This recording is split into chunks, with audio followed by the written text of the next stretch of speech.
وہ دعائیں رد نہیں کرتا، ہاں اپنے پاس سنبھال لیتا ہے، پھر وہ عطا کرتا ہے وہاں جہاں گمان بھی نہیں کیا ہوتا۔ ہر عمل سوچ سمجھ کر کرو، کیونکہ ہر عمل کے اندر اس کا انجام یوں چھپا ہوتا ہے جیسے بیج کے اندر درخت۔ حضرت محمد صلی اللہ علیہ وآلہ وسلم کا ارشاد باری تعالیٰ ہے، درود شریف سے راستے آسان اور روشن ہوتے ہیں۔ تو آج کی ہماری ویڈیو کا ٹاپک ہے روزہ رکھنے کی صلاحیت۔ اپنی ویڈیو میں آگے بڑھنے سے پہلے آپ سے گزارش ہے کہ جنہوں نے ہمارے چینل کی سے تمام پچھلی ویڈیوز نہیں دیکھی ہے تو پہلے وہ دیکھ لیجیے، اور ویڈیو پسند آنے کی صورت میں ہمارے چینل سے جڑ جائیے، ہمارے چینل کو سبسکرائب کیجیے ایسی ہی مزید انفارمیٹیو ویڈیوز کے لیے۔ کیا آپ جانتے ہیں کہ آپ کے پاس اگر روزہ رکھنے کی صلاحیت موجود ہے، اللہ نے آپ کو کوئی بیماری نہیں دی، تو آپ بہت خوش نصیب ہیں کہ آپ کو یہ سعادت نصیب ہوئی کہ آپ روزہ رکھ سکتے ہیں، آپ اپنے رب کی عبادت کر سکتے ہیں۔ کیونکہ بہت سے ایسے لوگ بھی موجود ہیں جن کو کوئی نہ کوئی بیماری ہے جوانی میں ہی، اور ان کی اتنی خواہش ہوتی ہے کہ وہ روزہ رکھے مگر وہ چاہ کر بھی نہیں رکھ پاتے۔ آپ تندرست ہیں کہ آپ کو کوئی محتاجی بھی نہیں ہے، پھر بھی لوگ روزے قضا کر رہے ہوتے ہیں، جانتے بوجھتے بھی یہ مہینہ ہم تک آیا ہے تو ہم نے اس کی برکتیں سمیٹنی ہوگی، جتنا ہو سکے اتنا فائدہ اٹھانا ہوگا۔ ہر گھڑی بہت قیمتی ہے، آپ نے روزہ رکھ کر سارا وقت سوتے نہیں رہنا بلکہ عبادت کے لیے وقت گزارنا ہے، اٹھتے بیٹھتے اللہ کو یاد کرنا ہے، اللہ پاک کو راضی کرنا ہے، عبادات کی تھکن کو ختم کرنا ہوگا۔ عبادات کی تھکن تو ختم ہو جائے گی مگر اس ماہ کو واپس آنے میں 11 ماہ لگیں گے، اور کیا پتہ اگلے رمضان ہم ہو یا نہ ہو، کیا پتہ موت ہمیں مہلت ہی نہ دے۔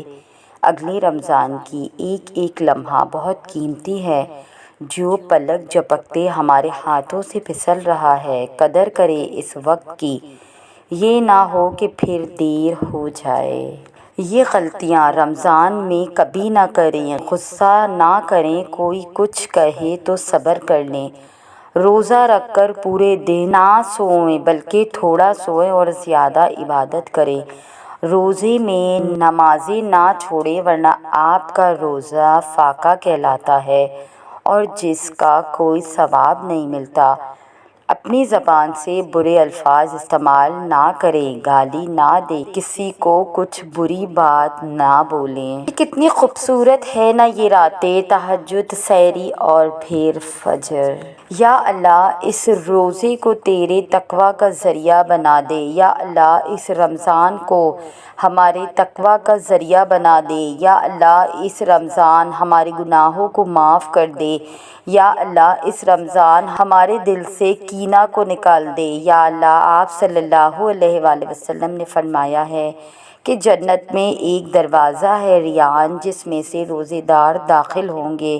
یا اللہ اس روزے سے مجھے، یا اللہ تعالیٰ اس رمضان سے مجھے اس میں داخل ہونے کی توفیق عطا فرما دیجیے۔ یا اللہ اس رمضان سے ہمیں اس دروازے سے داخل ہونے کی توفیق عطا فرما دیجیے۔ یا اللہ آپ نے فرمایا ہے روزہ میرے لیے ہے تو اس روزے کو صرف آپ ہی کے لیے کر لیجیے۔ اللہ آپ نے کہا کہ اس پر آپ اجر دیں گے، کہ روزے پر آپ اجر دیں گے، ایسا اجر جسے لفظوں میں بیان نہیں کیا جا سکتا۔ ہم اس کے مستحق تو نہیں ہیں لیکن تو اپنے فضل سے عطا کر دیں۔ ان چند نیتوں سے اللہ تعالیٰ کی رضا حاصل ہوگی، اور رمضان کا اصل مقصد ہی تقویٰ ہے، تو اپنے روزے کو اصل مقصد تک پہنچائیے اور خلوص نیت کے ساتھ اس رمضان میں عبادات کیجیے۔ حضرت محمد مصطفیٰ صلی اللہ علیہ وآلہ وسلم کا ارشاد باری تعالیٰ ہے، بے شک روزے دار کے لیے افطار کے وقت ایک ایسی دعا ہے جو رد نہیں ہوتی۔ خدا کرے اس رمضان جو آپ کے لیے ناممکن ہے وہ بھی ممکن ہو جائے۔ اس رمضان آپ کے لیے کن کا معجزہ ہو جائے، اس رمضان ہمارے تمام زخموں کو بھر دیا جائے، آمین ثم آمین۔ قرآن پاک میں اللہ تعالیٰ نے فرمایا، اے ایمان والو جو ایمان لائے ہو، تم پر روزہ رکھنا لکھ دیا گیا ہے جیسے ان لوگوں پر لکھا گیا جو تم سے پہلے تھے تاکہ تم بچ سکو۔ اپنی سحری سے چند منٹ پہلے اٹھ کر تہجد پڑھ لیا کرو۔ رسول اللہ صلی اللہ علیہ وآلہ وسلم نے فرمایا، جب کوئی مسلمان تہجد پڑھتا ہے تو اللہ اسے دیکھ کر اپنی شان کے مطابق مسکراتا ہے۔ روزہ صرف بھوکا پیاسا رہنے کا نام نہیں، رسول اللہ صلی اللہ علیہ وآلہ وسلم کا ارشاد ہے، جو شخص روزے کی حالت میں جھوٹی بات کرنا اور فریب کرنا اور جہالت کی باتوں کو نہ چھوڑے تو اللہ تعالیٰ کو اس کی کوئی ضرورت نہیں کہ وہ اپنا کھانا پینا چھوڑ دے۔ ہم مسلمانوں کے لیے یہ قیمتی، یہ گولڈن چانس ہے۔ رمضان المبارک کا مہینہ آ گیا۔ رسول اللہ صلی اللہ علیہ وآلہ وسلم کا ارشاد ہے، رمضان کا مبارک مہینہ تمہارے پاس آ چکا ہے تو اللہ تعالیٰ نے تم پر اس کے روزے فرض کر دیے ہیں۔ اس میں آسمان کے دروازے کھول دیے جاتے ہیں، جہنم کے دروازے بند کر دیے جاتے ہیں اور سرکش شیاطین کو بیڑیاں پہنا دی جاتی ہے، اور اس میں ایک رات ایسی ہے جو 1000 مہینوں سے بہتر ہے۔ جو اس کے خیر سے محروم رہا تو وہ بس محروم ہی رہا۔ روزے کی سحری کھانے والوں پر رحمت۔ رسول اللہ صلی اللہ علیہ وآلہ وسلم نے فرمایا، سحری کا کھانا بابرکت ہے، اسی لیے اس کو نہ چھوڑا کرو، خواہ پانی کا ایک گھونٹ ہی پی لیا کرو، بے شک اللہ تعالیٰ اور فرشتے سحری کھانے والوں پر رحمت کرتے ہیں، یعنی اللہ تعالیٰ رحمت بھیجتا ہے اور فرشتے رحمت کے نزول کے لیے دعا کرتے ہیں۔ رمضان المبارک کی برکتوں کا اثر۔ حضرت ابو ہریرہ رضی اللہ تعالیٰ عنہ سے روایت ہے کہ حضرت صلی اللہ علیہ وآلہ وسلم نے ارشاد فرمایا، جب رمضان کا مہینہ داخل ہوتا ہے تو آسمان کے دروازے، اور ایک روایت میں ہے کہ جنت کے دروازے، اور ایک روایت میں رحمت کے دروازے کھول دیے جاتے ہیں اور جہنم کے دروازے بند کر دیے جاتے ہیں اور شیطانوں کو زنجیریں پہنا دی جاتی ہے۔ روزے داروں کے لیے جنت کا خصوصی دروازہ۔ حضرت سہل بن سعد رضی اللہ تعالیٰ عنہ حضرت صلی اللہ علیہ وآلہ وسلم کا ارشاد نقل فرماتے ہیں کہ جنت کے 8 دروازے ہیں، ان میں ایک دروازے کا نام ریان ہے، جن میں سے صرف روزے دار داخل ہوں گے۔ ایک بار موسیٰ علیہ السلام نے اللہ سے پوچھا کہ یا اللہ، جتنا میں آپ کے قریب ہوں، آپ سے بات کر سکتا ہوں، اتنا کوئی اور قریب ہے؟ اللہ تعالیٰ نے فرمایا، اے موسیٰ، آخری وقت میں ایک امت محمدی صلی اللہ علیہ وآلہ وسلم کی ہوگی، اور اس امت کو ایک مہینہ ایسا ملے گا جس میں وہ خشک ہونٹوں، پیاسی زبان، سوکھی ہوئی آنکھیں، بھوکے پیٹ جب افطار کرنے بیٹھیں گے تب میں ان کے بہت قریب ہوں گا۔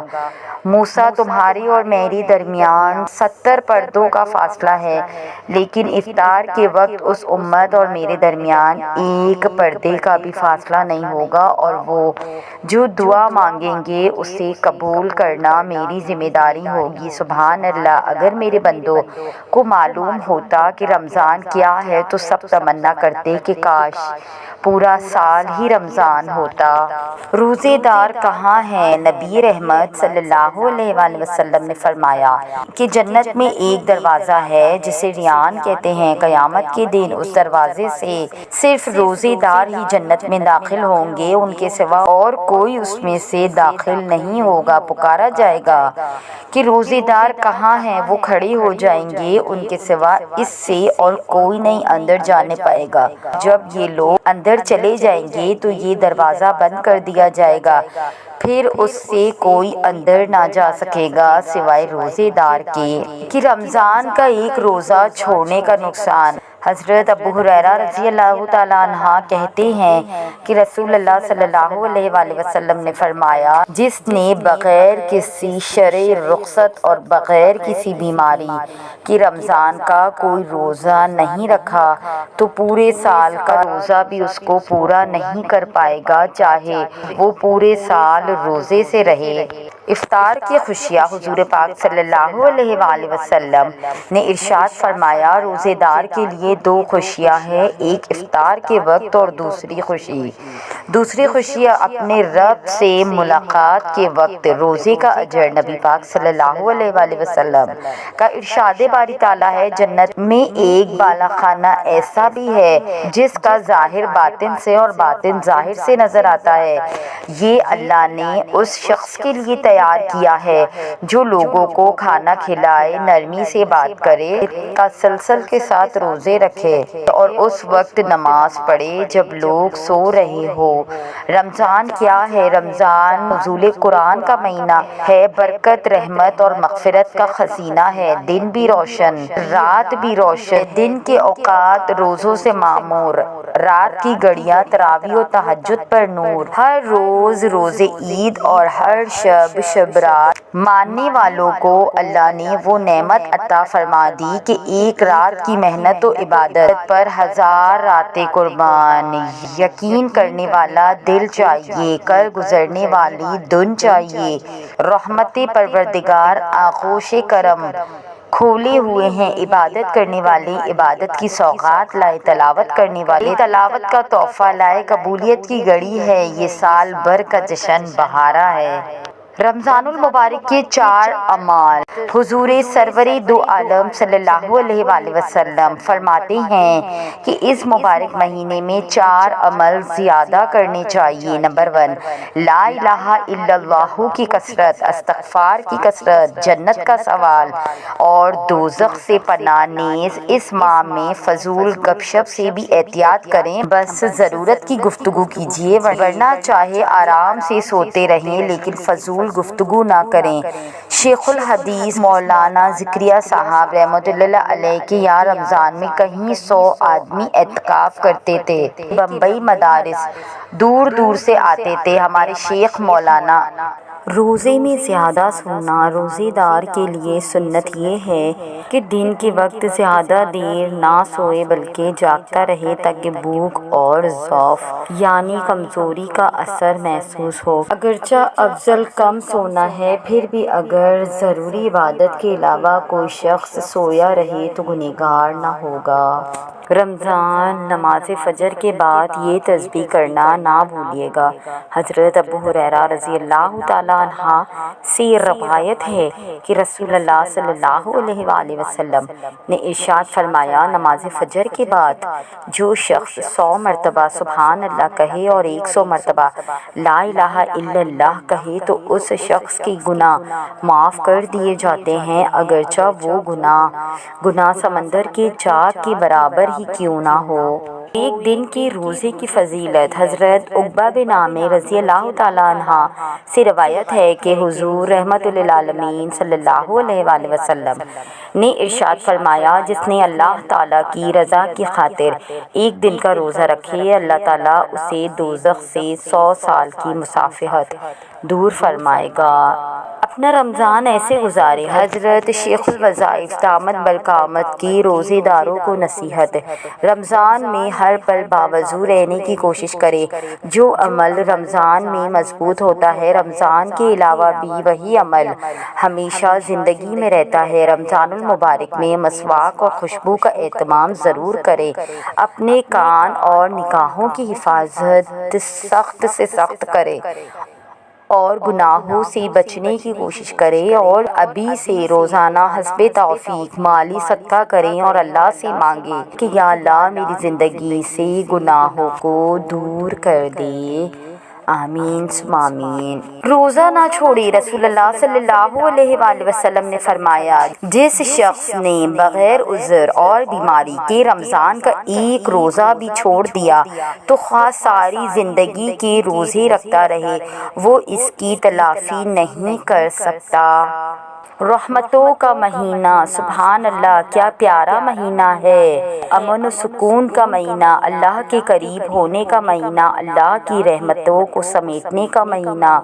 اگر ہم زندہ ہیں تو آگے بڑھنے کا موقع ہے، ورنہ مردے تو شاید اس ماہ مبارک کے کسی ایک لمحے کو پانے کو ترس جاتے ہیں۔ آئیے کہ اللہ کے پیارے محبوب صلی اللہ علیہ وآلہ وسلم کی سنتوں کو سیکھنے والے بن جائیں کہ اللہ نے یہ پیارا مہینہ ہماری تربیت کے لیے ہمیں عطا کیا ہے۔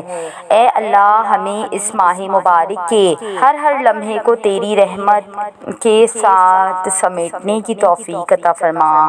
آمین ثم آمین۔ کہ رمضان المبارک میں جھوٹ اور دھوکہ اکثر دیکھنے میں آیا ہے۔ کچھ لوگ روزہ تو رکھ لیتے ہیں لیکن جھوٹ بولنا یا کہیں موقع مل جائے تو دھوکہ دینا نہیں چھوڑتے۔ ان سے اگر اس متعلق بات کرے تو جواب آتا ہے کہ یہ تو عام سی بات ہے اور ہر کوئی کرتا ہے، ہم نے اگر ایسا کیا تو کیا ہوا، وغیرہ وغیرہ۔ سوچنا یہ ہے کہ اللہ نے یہ ماہ مبارک کے روزے اس لیے فرض کیے ہیں کہ ہماری تربیت ہو اور ہم جھوٹ بولنا اور دوسروں کو دھوکہ دینا چھوڑ دیں اور اپنی زندگی سے باقی گناہ کا کرنا بھی ترک کر دیں، ورنہ اللہ کو ہمارے بھوکے پیاسے رہنے کی کیا ضرورت ہے۔ ہمارے پیارے نبی صلی اللہ علیہ وآلہ وسلم نے ہماری ہر طرح کی تربیت فرمائی۔ اس بارے میں محسن الانسانیت صلی اللہ علیہ وآلہ وسلم نے فرمایا، اگر کوئی شخص جھوٹ بولنا اور دغا بازی کرنا روزہ رکھ کر بھی نہ چھوڑے تو اللہ تعالیٰ کو اس کی کوئی ضرورت نہیں کہ وہ اپنا کھانا پینا چھوڑ دے۔ تو روزے میں نیک عمل کرنا اور عبادات کرنا بھی ہمارے روزے کا حصہ ہے۔ کہ رمضان المبارک کی خصوصی دعائیں، میرے اللہ، میرے رب، ہمارے والدین کی مغفرت کر دے۔ اے اللہ، دنیا اور آخرت کی بلائیاں عطا فرما، دنیا اور آخرت میں کامیابی عطا فرما۔ رمضان المبارک میں کی گئی تمام عبادات قبول فرمانا۔ جو بے اولاد ہے ان کو نیک اور صالح اولاد عطا فرمانا، جو بے گھر ہیں ان کو عافیت والا گھر عطا فرمانا، جو بے روزگار ہیں ان کو روزگار عطا فرما، جن بچوں اور بچیوں کی شادیوں میں رکاوٹیں ہیں وہ دور فرمانا۔ اے اللہ، رحمت والی بارش عطا فرمانا۔ اے اللہ تعالیٰ، ہماری ظاہر و باطنی گناہوں کو بخش دینا۔ اے اللہ، ہمیں ہر میدان میں کامیابی عطا فرما۔ آمین ثم آمین یا رب العالمین۔ اس ویڈیو کو آگے بھیجیے تاکہ اور لوگ بھی شامل ہو جائیں۔ اسی نیک دعا کے ساتھ اپنی اس کمال کی ویڈیو کا اختتام کرتے ہیں۔ اللہ پاک ہمیں رمضان المبارک میں نیک عمل کرنے کی توفیق عطا فرمائے۔ آمین۔